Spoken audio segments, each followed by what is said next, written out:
Mari kita berdoa. Bapa, kami sudah siap untuk mendengarkan firman-Mu. Kami mohon supaya apa yang kami dengar, apa yang kami simak, apa yang kami pelajari boleh menjadi bekal hidup kami untuk menyenangkan hati-Mu. Bantu kami untuk melakukan firman-Mu. Dalam nama Tuhan Yesus Kristus kami sudah berdoa. Amin. Shalom Bapak Ibu Saudara sekalian. Apa yang saya sampaikan hari ini adalah tentang mukjizat.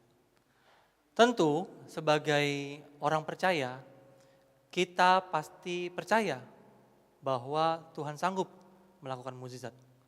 Bahkan ada jargon Tuhan pembuat mukjizat dan semacamnya. Tentu kita percaya akan adanya mukjizat dan beberapa di antara kita saya yakin mengalami mukjizat.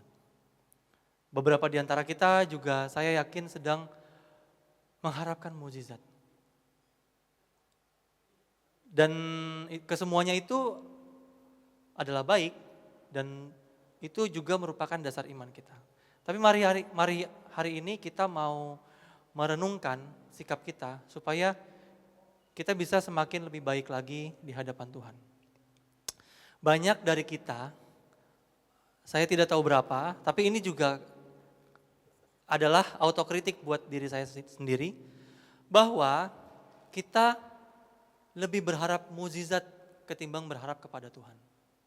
Saya ulangi lagi, banyak dari kita, saya tidak tahu seberapa, tapi ini juga autokritik buat saya, kita lebih berharap mukjizat ketimbang berharap kepada Tuhan. Sehingga ketika mukjizat tidak terjadi, kita kecewa.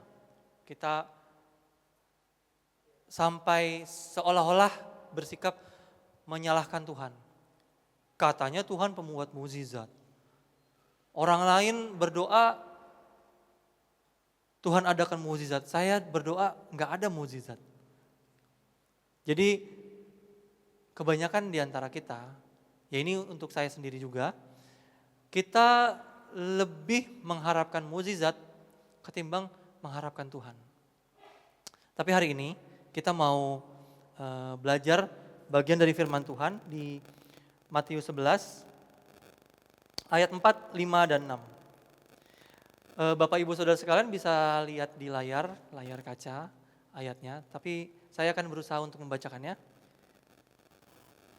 Yesus menjawab mereka, "Pergilah dan katakanlah kepada Yohanes apa yang kamu dengar dan kamu lihat. Orang buta melihat, orang lumpuh berjalan, orang kusta menjadi tahir, orang tuli mendengar, orang mati dibangkitkan, dan kepada orang miskin diberikan kabar baik. Dan berbahagialah orang yang tidak menjadi kecewa dan menolak aku." Di sini ada yang menarik.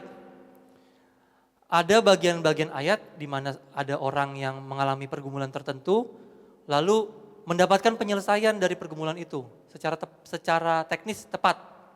Orang buta mendapatkan solusi, mendapatkan solusi tepat seperti apa yang digumulkannya secara teknis. Orang buta melihat, orang lumpuh berjalan, orang kusta menjadi tahir, orang mati dibangkitkan. Tapi ada bagian terakhir, orang miskin bukan diperkaya, tapi orang miskin diberikan kabar baik. Kenapa bukan diperkaya? Nah ini kan jadi pertanyaan kita.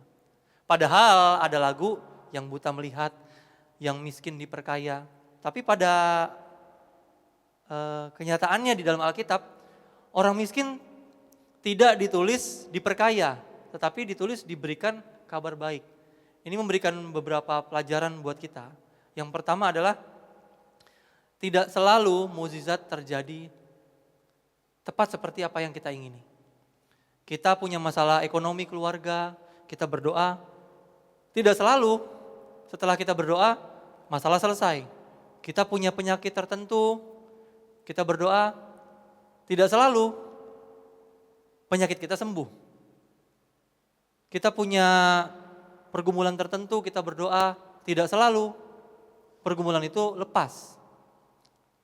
Jadi di bagian akhir dari pembacaan kita tadi dikatakan, berbahagialah orang yang tidak menjadi kecewa dan menolak aku.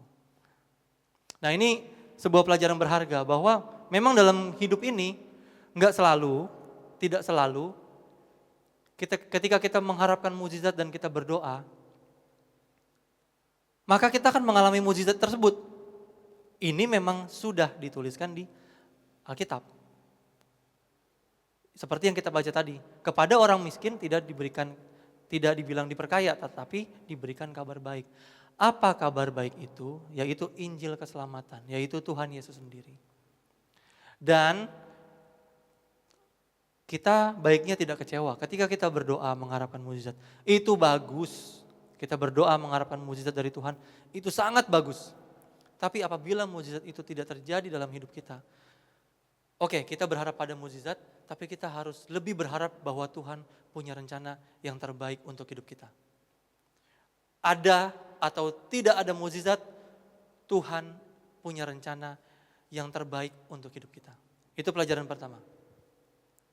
Pelajaran kedua adalah kita harus selalu mengandalkan Tuhan dan tidak kecewa.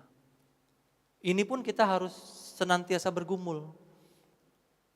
Karena kita sudah sering disuguhkan dengan kehadiran mukjizat ketika kita berdoa, maka mukjizat pasti ada.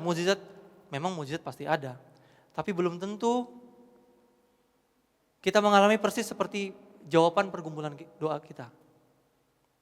Tapi ingat bahwa ada atau tidak ada mukjizat, Tuhan tahu yang terbaik untuk hidup kita.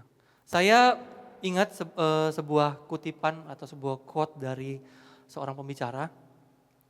Dia bilang begini, iman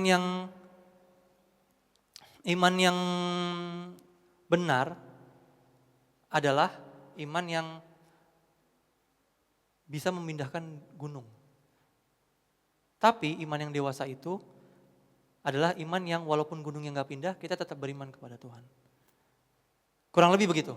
Jadi apa yang saya sampaikan kali ini tidak bermaksud membuat kita tidak percaya mukjizat. Saya pun sangat percaya mukjizat dan saya hidup sampai sekarang bisa ada di fase ini karena mukjizat. Tapi bukan mukjizat seperti apa yang saya inginkan. Mukjizat penyertaan Tuhan. Walaupun hidup kita berat, hidup kita sulit, ada penyertaan Tuhan.